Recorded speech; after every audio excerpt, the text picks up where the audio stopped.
E aqui estamos nós de novo, galerinha, para a aula de matemática.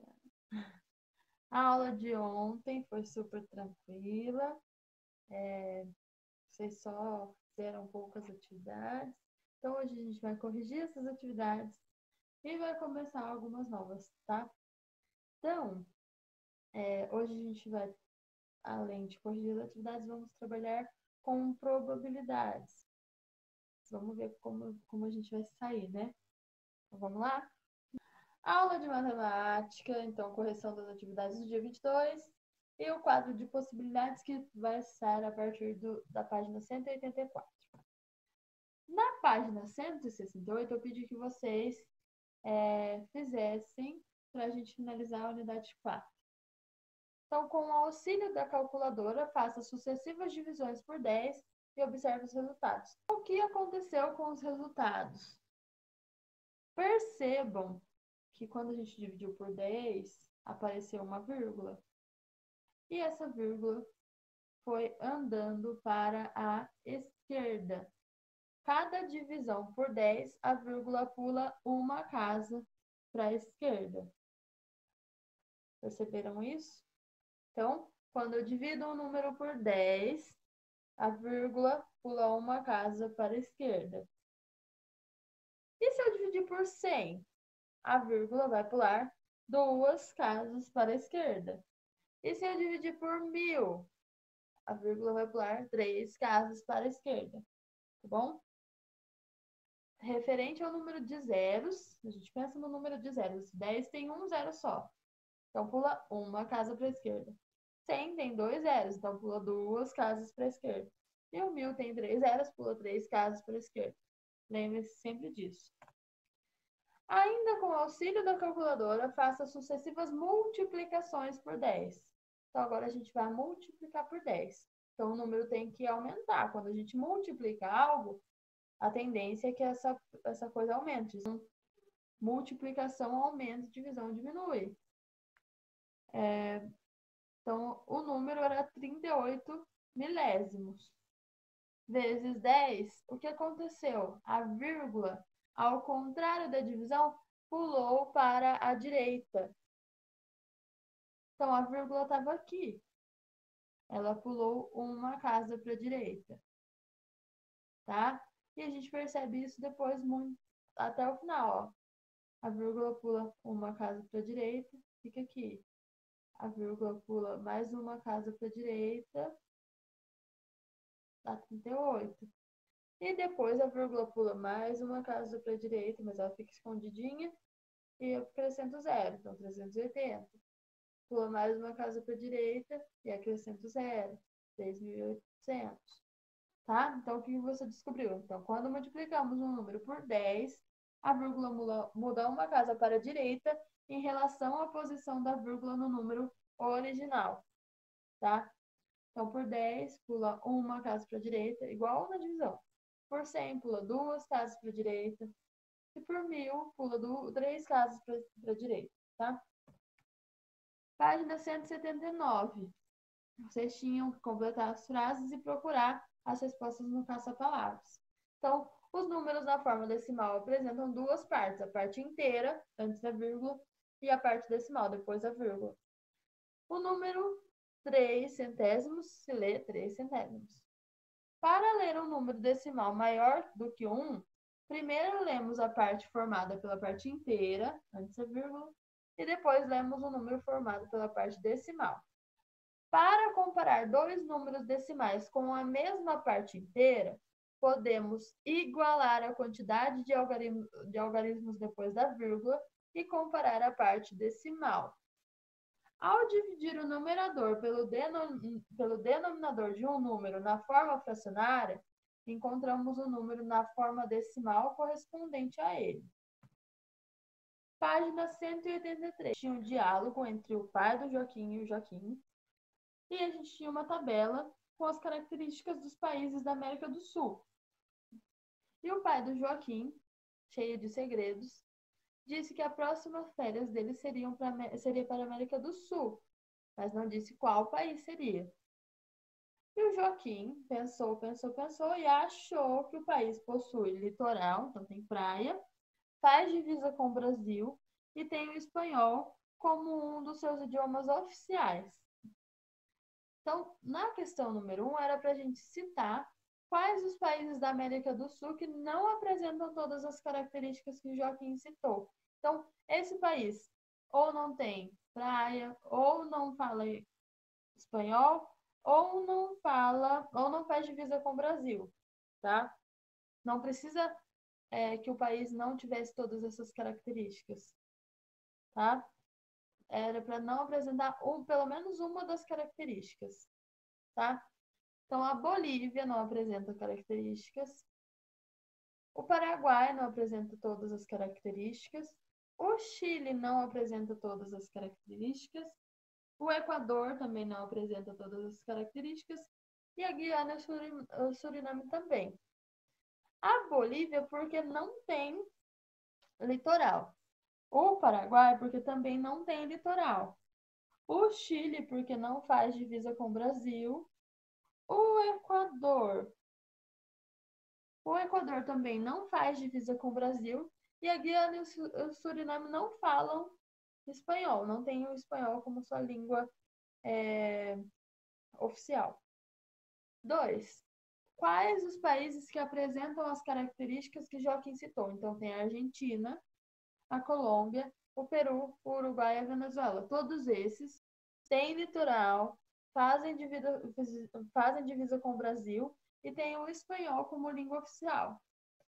3. Agora pinte os quadradinhos para representar a probabilidade de Joaquim ter acertado as características do país de destino das próximas férias. Então, o Joaquim tem 5 possibilidades, 5 probabilidades de país que acertou, entre 11 países que tem na América do Sul. Sem contar o Brasil, claro, que ele já está no Brasil. Então, nessa figura tinha 11 quadradinhos e vocês teriam que pintar 5, que são os 5 países que apresentam as características que o Joaquim citou. Então, vamos ver a questão número 4. A probabilidade de Joaquim ter acertado o destino das próximas férias é maior ou menor que 1/2? Explique. Então, o pai do Joaquim só falou que seria um país da América do Sul, mas não falou quais as características. O Joaquim imaginou que teria litoral, faria divisa com o Brasil e teria o espanhol como língua oficial. Então, isso completou 5 países. Mas percebam que são 11. E 5 é menos que a metade de 11, não é? Chegou até a metade dessa figura? Não, porque 6 é maior do que 5, não é? Vocês concordam comigo? Então, essa probabilidade do Joaquim é menor do que a metade, pois a quantidade de país com características que o Joaquim citou corresponde a menos da metade da quantidade total de países que podem ser o destino da viagem de férias. Então, 5 países são menos que a metade de países que tem na América do Sul. Então, ele não tem nem 50% de chance de ter acertado, não tem nem metade das chances de ter acertado, tá? Agora a gente vai pensar sobre os raciocínios combinatórios. Então, a gente vai pensar em quadros de possibilidades. A Franciele vai viajar a trabalho para o Canadá em janeiro, quando será inverno lá.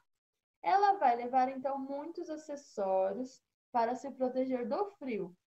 Destaque os adesivos do material complementar e colhe-os no quadro a seguir para ajudar Franciele a determinar as possíveis combinações de cachecol e gorro que ela poderá usar durante a sua viagem.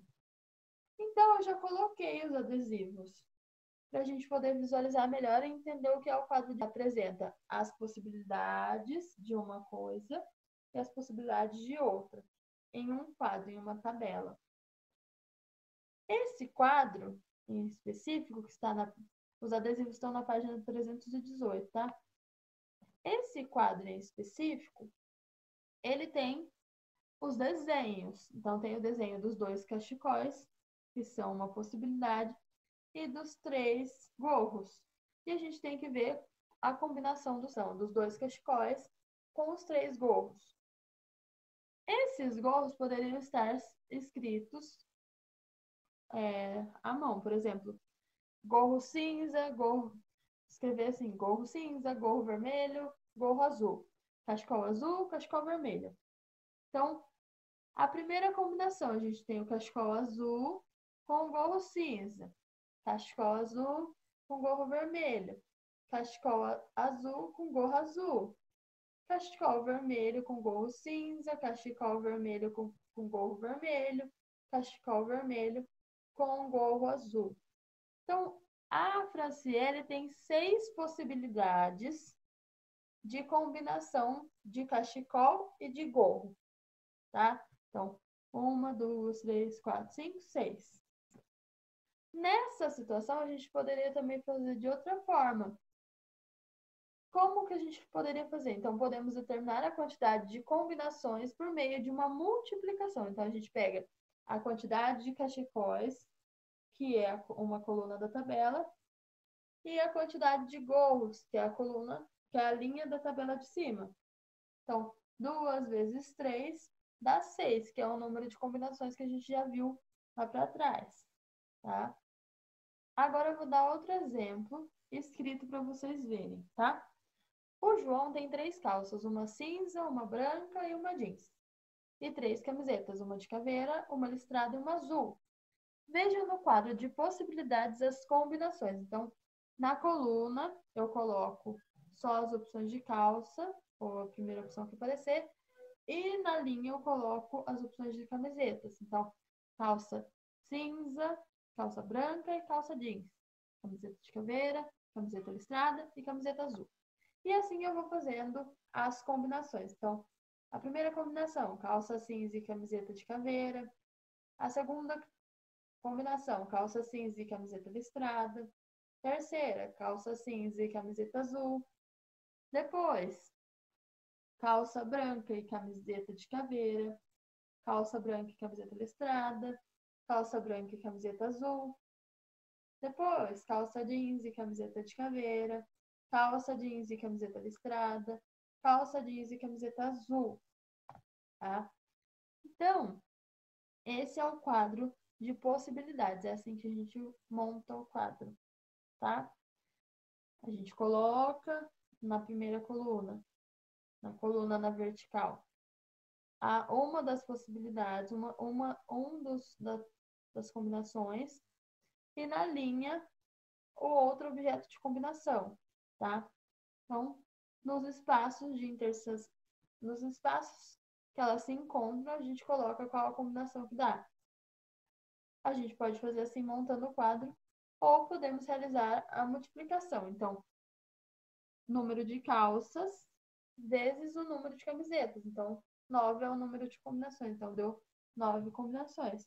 Então, 1, 2, 3, 4, 5, 6, 7, 8, 9.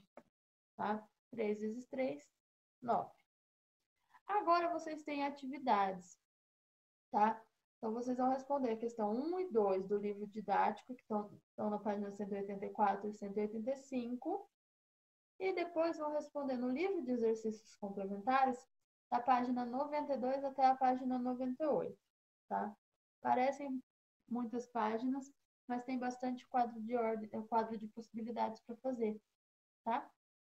Qualquer dúvida podem me chamar. Então, oi por hoje é só. Beijinho, beijinho, beijinho.